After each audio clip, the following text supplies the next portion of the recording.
No, I don't know what it is either. I've no idea. Why don't you try it? Anything? Yeah? Feeling good?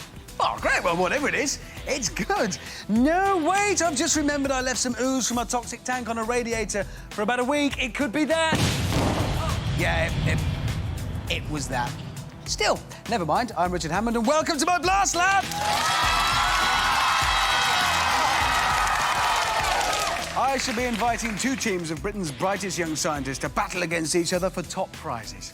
That is assuming they can find their way here. You see, this place is top secret, so I couldn't give them directions. For legal reasons, I'm pretty sure they'll chance upon it eventually. Coming up, in Mini Science with Mini Miss, our teams test pressure by building bazookas.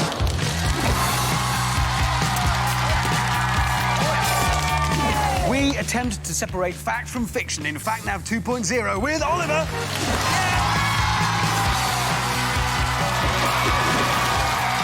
Meanwhile, our lab rats are reunited with an old expert and his new cannon. And today's messy mess test is the Bridge of Destiny. Destiny! Richard! Keeping my lab secret isn't easy, especially since my self-made cloaking device keeps flashing luminous yellow lights and shouting, "It's here!" every hour. It's tricky, so I employed the best of the best to keep intruders out. And that is, of course, my Ninja Nan!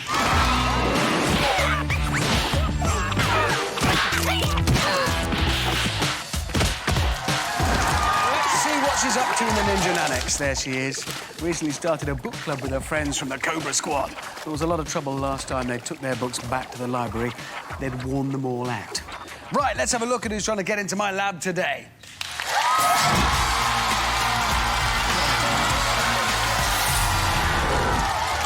Hello, so, you three claim to be the red team, yeah? That's what you say. Well, just for security purposes, I better check with your security file. Your names, please. Arnold, Rachel, Anand.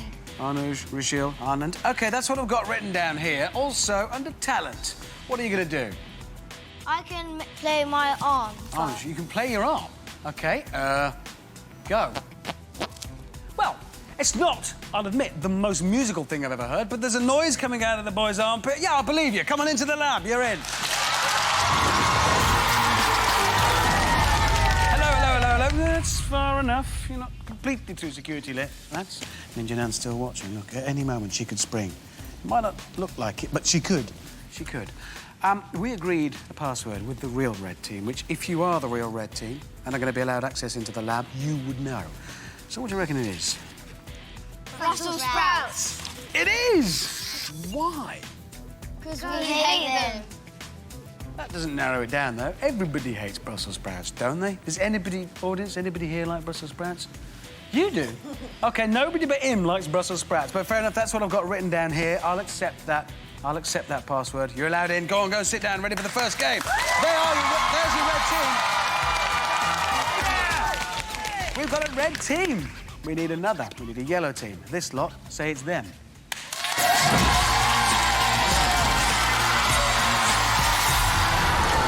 Yes, it's all well and good clapping and applauding. We don't know yet that you are the real yellow team. So I have your security file. Your names are on it. What are they? Sophie, Amelie, Louisa. Sophie, Emily, Louisa. Yep, that's what it says here. Talent, what are you going to do? We can all count to 5 in Cantonese. Oh, yeah, we can all do that. But, you know, just to check, how would I do it? Go on. Yat, yi, sa, say, I've no idea if that's what you really did, but I'll take your word for it. Come into the lab. Hello, team. Hello. Well, you're very nearly through security. Just one more thing to do, and that's the password. We agreed one with the real yellow team, which, if that's you, you would know. What do you think it is? Frozen fish. Yes! Why have we got this food theme going today? Because I don't like their eyes. What? I don't like their eyes. Well, they're pretty enough, or what? They're horrid. You really... Ah, there's a frozen fish sneaking up behind you. Really? You really don't like them at all? OK, fair enough. Well, that's what it says on the security file, so I have to believe you. You are the yellow team. Go and get settled in, ready for the first game. You're into the Blast Lab. We've got two teams. And now I'd like to introduce a car who devours complex maths problems for breakfast, but makes a meal of left-hand turns and reversing up hills. It is Oliver.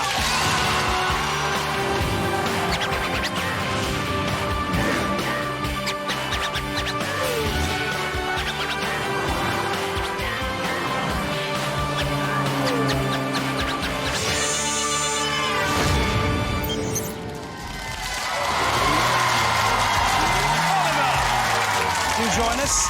Let's get him docked into FacNav, get him hooked up. There you go, system up and running. Oh, yeah. Now, he might look like an old car, but to keep him absolutely up to the minute, I bought the very latest FacNav 2.0 upgrade. It's brilliant, absolutely crammed with millions of science facts, really. It's fabulous.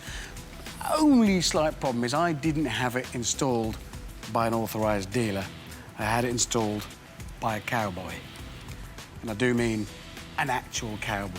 So whilst, you know, very good at herding cattle and wearing a big hat, useless at installing in-car gadgetry. And as a result of that, I need your help, teams, to tell me whether the science facts I give you are true or false. Once you give me your answers, if they turn out to be true, Oliver will let us know by doing this. Like I said, installed by a cowboy. If it's false, he'll let us know by doing this. Thank you, Oliver. Thank you so much. OK, so that's how we know whether it's true or false. Here's how the game works. Teams, each of you has 3 red lights right now, but every time you answer a question correctly, I will turn one of your lights green. That's a good thing. The first team to get 3 lights lit green wins the game. Hurrah! However, if you answer a question incorrectly, I don't turn one of your lights green. Instead, I turn one of the other team's lights green. So yellows, you get it wrong enough, you could win it for reds, and the other way around. Right, the first question is very important because this one decides who really gets control of the game from the very beginning and then gets the next true or false questions. So this is going to be a nearest to answer I want for this. So here is your question. In just 1 second, how many times can a woodpecker peck? In just 1 second, how many times can a woodpecker peck? You've got a little bit of time, teams. Have a chat between yourselves. Not too much. You're going to need an answer soon. And write it down on your bills. Teams, I need to start hurrying you up. 4, 3, 2, 1. Time's up. OK, time is up. Both teams got an answer written down. Yellows, what have you written down? 1,000. Yes. In a second. It's a headache just thinking about it. Reds, 11. There is some disparity in the 2 answers there. 1,000 from the yellows, 11 from the reds. Well, I think we can safely say one of the 2 teams is going to be closest to the real answer. The real answer is, in just 1 second, a woodpecker can peck 25 times, which means it's the reds. Take that green light straight away. Yellows, I'm sorry. Because if you think about it, that's pretty frantic, 25 times in a second. And a woodpecker's head has shock-absorbing tissue between the eyes and around the skull. So its brain is then surrounded with a tough membrane so it doesn't bounce around. Otherwise, it would hurt it. Right, that means reds, you have the first light lit green. You have taken control of the game. This is your first true or false question. I need you to tell me whether this is true or false. The noise made when you crack your knuckles is caused by bubbles of gas. Is that true or false? You can have a little bit of a think. So, noise made when you crack your knuckles is caused by bubbles of gas. What do we think? Is that true or false? You think it's true. You guys think it's true. All in agreement. That's good to see. OK. Right, well, Oliver, for the real answer, let's find out.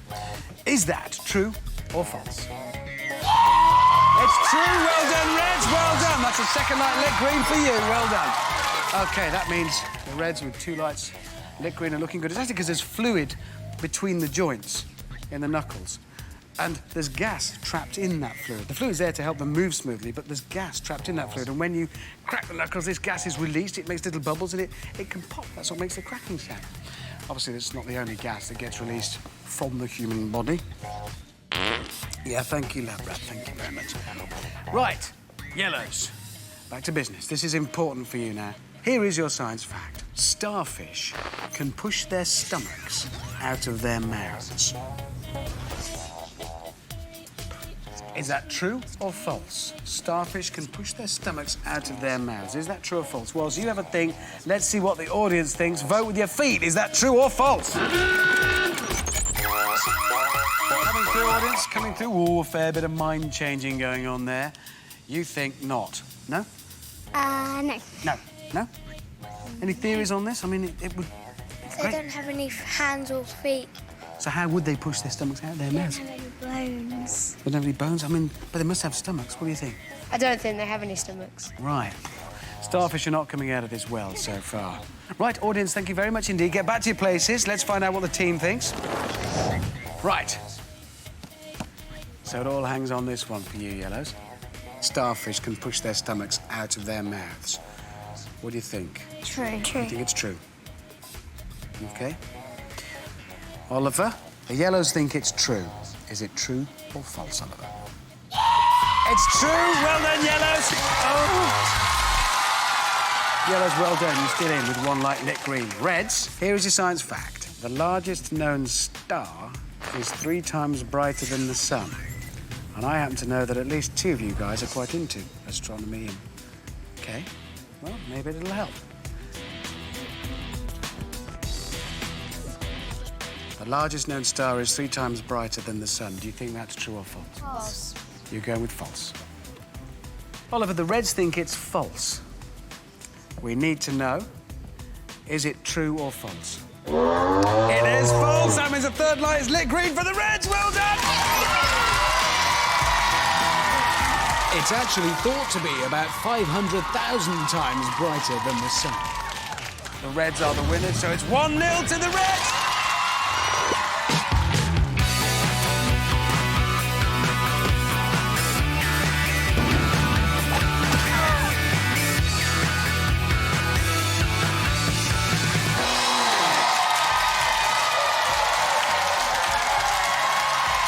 Times tables, French, capital cities, karaoke and time machines. 5 things that I'm terrible at. The first 4 I've known about for years, but I only found out I was terrible at building time machines when I tried to design one to bring my old science teacher back through time, and she ended up looking like that. It is, of course, Mini Miss!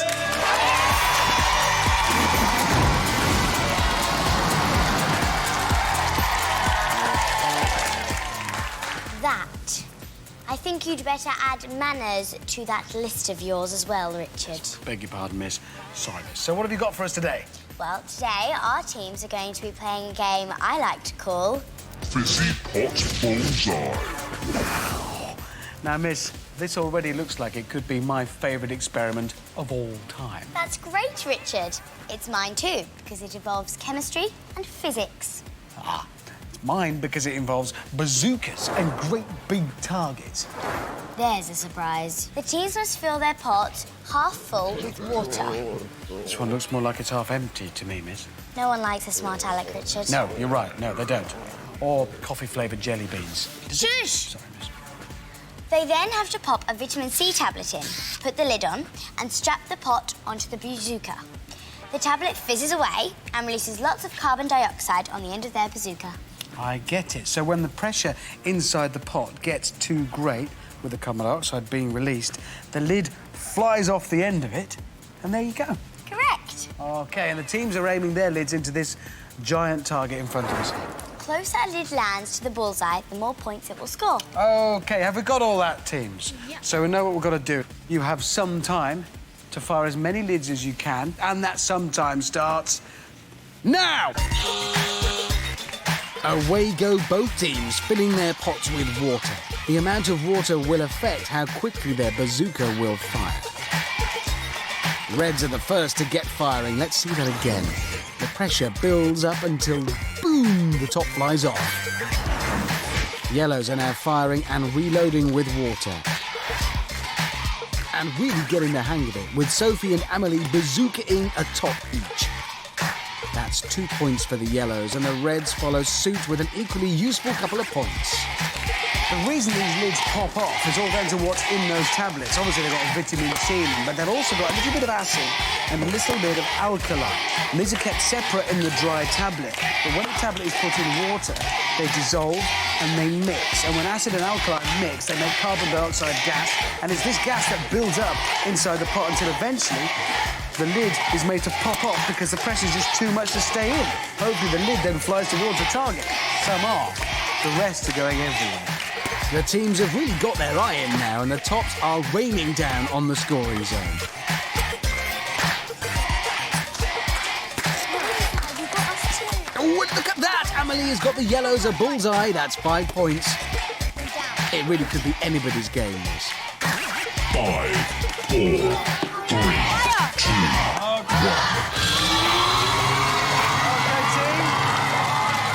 1. Okay, team, put them down, put them down. Oh, that one's going to go. There you go. It didn't score anyway, so that's okay. Teams, well done, both of you. That was quite frantic. What we must now do is tot up the scores. For the yellows, 28 points. For the reds, 22, which means it's a win for the yellows. Well done, it was close. Reds, it was close. It was close. Yellows, you just scored more in the end. That means the score overall now is 1-all. Lovely. Lovely. Now, to fully test a scientific theory, you have to do a well-considered double-blind test, taking into account a stringent set of control conditions and latching down any variables that could affect the results. It's either that or do the same thing again, but much, much bigger. I went for the second option, because it's more fun. In one of our earlier big experiments, I invited a spud launcher expert to see if he could use compressed air and an air cannon, well, a piece of drain pipe, to break the world record for the fastest tennis ball. He didn't. It's not all bad, though. Off the back of firing a potato through a tennis racket with steel strings, he did land a lucrative chip-making contract. He's happy. Anyway, today we've decided to challenge him one more time to see whether he has a world record in him at all. The world record attempt here today? Golf. The longest ever golf drive was set by an American called Jack Hammond, who reached a distance of 418.78 metres. Let's see how far the average man, well, less than average man, the lab rat in fact, can hit a golf ball.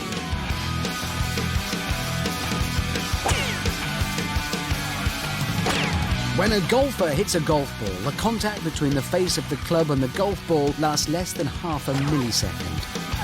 That's 600 times quicker than it takes you to blink. I don't think the world record is under any threat from this man, but it might just be a little worried by the sight of this man and a certain powerful machine slung under his shoulder. Hello, I'm a spud launcher expert.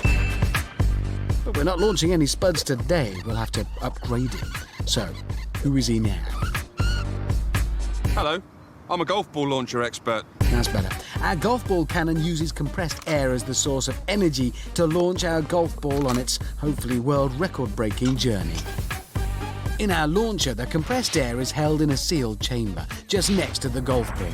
When the compressed air is released, it rapidly expands into the pipe housing the golf ball, forcing the ball up and out of the end of the pipe, hopefully launching it a record-breaking distance. You can see the distance he has to beat, a whopping 418.78 metres, more than a quarter of a mile. But has he got what it takes? Will he beat the world golf drive record? Hold the experiment right there. Teams, there's a point up for grabs here, and, well, you could both do with it. The score right now, 1-all. So I will give another point to the team that can tell me. Does he do it? Does he break the record? Reds? Will he do it or think not? it don't work. You We think it won't doesn't work. Won't work. OK. Reds think it won't work. Yellows? We think it will. Yeah. You think it will work? Well, simple enough then. Let's find out. Carry on with the experiment. OK, let's go through the pre-launch checklist. Nerves of steel. Well, he probably doesn't need those. This is actually surprisingly safe. Probably even safer than real golf. Peak physical fitness. I don't think that'll be necessary either. He's just standing there, really, isn't he? The ability to just stand there and push the trigger. Check. OK, that's enough of that. Let's get on with the launch. 3, 2, 1, fire. Wow! It went a long way, but where? Let's fire lots more just to make it easier to find them at the other end.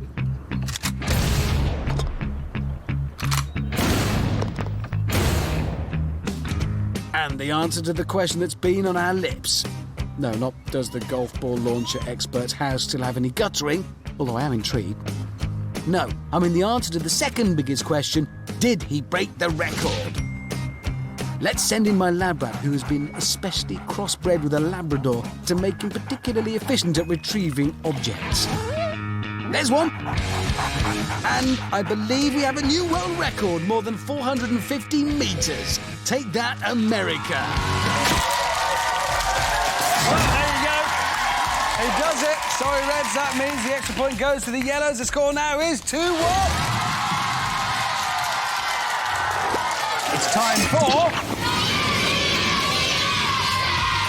It is now in this tank here, teams, are pieces of a bridge. But not just any old bridge. It's the Bridge of Destiny. The Bridge of Destiny. Yeah. Comfortable in there? Good. Well, you won't be, don't you worry. You have to find all the pieces you can to make your bridge. And as soon as you finish, you pull this lever. And at that moment, the car that's pulling your trailer of prizes will cross the tank. And it's that simple. That is how you play the Bridge of Destiny. The Bridge of Destiny. Yeah, thank you. The team that crosses it first will win all the prizes in the car's trailer. That's including a skeleton model, a dinosaur egg, and an internal combustion engine. So if we're ready, teams, let's play the Bridge of Destiny. The Bridge of Destiny. Let me guess, you're the cowboy that fitted Oliver's FactNav 2.0. OK, thank you. Each team has a squeegee. When you finish building your bridge, you can use it to clean some of the gunk off it to give your car a clear run. But I will warn you, it's up to you how much time you spend doing that, OK? You've got to make that judgment. Right, yellow team, you are leading right now, so you've got a 5-second head start. Reds, you go when you hear the second klaxon. OK, well, if we are ready, let's do it. Go! Away go the Yellows, searching out their bridge parts. Oh, and now the Reds are up and running too. Oh yeah, I forgot to tell the teams about Alan, my massive robot who has the most terrible cold. Still, they know now. Despite Alan, the Reds look to be putting their second bridge piece in place already. The Yellows look to be struggling, but look at that. The Reds, they could be done in record time here. I think I've spoken too soon. The Reds have a problem. That last piece will not go in. Rishiel was about to pull the lever, but Alan stopped him in the nick of time. Meanwhile, the Yellows are now making good progress. And look at that, the Yellows are about to add their last piece. Reds need to sort their problems, and fast. In goes the final piece. The Yellows have come back to win it. What? They're now cleaning the bridge rather than pulling the lever.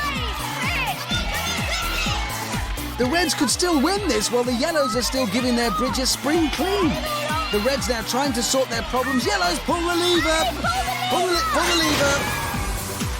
Finally they do, and away goes the car.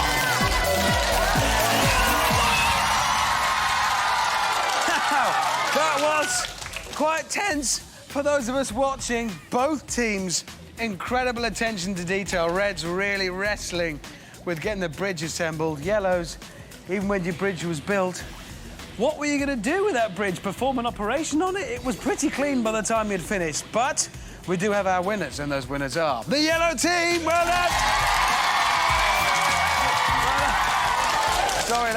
Sorry, lads. That was brilliant, Yellows. Well done. Let's find out exactly what you've won. Let's have a... Yes, all right, lab rat. Drop the whole cowboy thing. Thank you. Ninja Nan, are you ready? A skeleton model. There you go. An internal combustion engine. A transforming ball. A butterfly garden.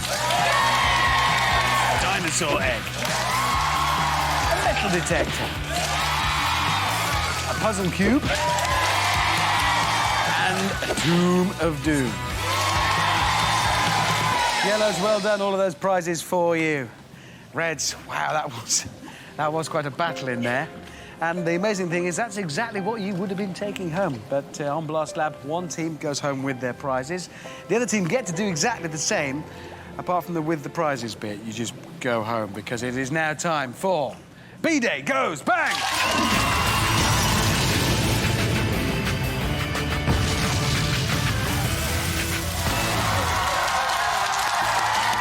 yellows. Well played, well played. That Bridge of Destiny is going to be the cleanest bridge in the entire universe. I've never seen anything like it, but congratulations. You won all of these, coming home with you. That's great. Reds, I'm sorry, that was the tensest endgame we've ever had. I don't think I could stand the stress of another one like that. Well done, right up until the very end, when all of a sudden you lost. It's time for the walk of shame. Follow me, Reds, follow me. I know, be strong, come on. Yep, audience, it's tough. Be strong, Reds. Be strong.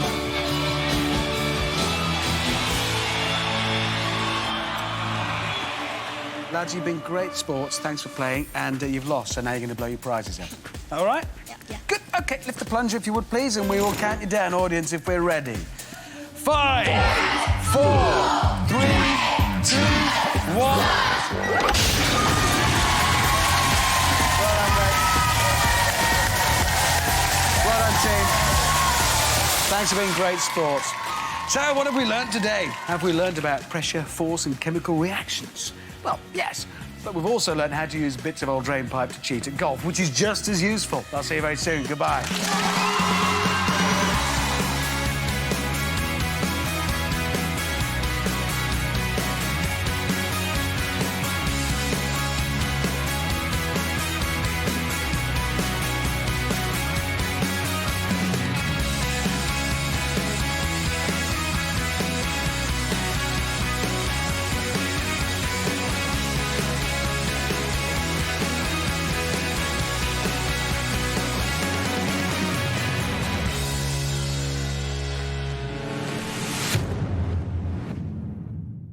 Stay here for all the latest in News Round. And don't forget, there's non-stop summer fun to be had over on the CBBC channel, where Dick and Dom have more splatting and sploshing to oversee. And later, there's more magic in Winging It, so get amongst it. From pop divas to rock geezers, the top names and cool games. CBBC Music is the brand new website made just for you. Find new music or follow your favourite artists. Share your own top 10, watch clips and play games. Switch on to CBBC Music. Head to the CBBC website now.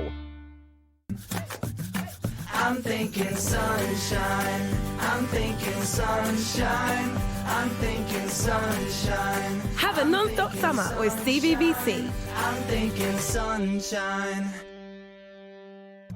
Get ready for your action-packed non-stop summer. Full of all the hottest shows and movies on CBBC. I'm thinking smile.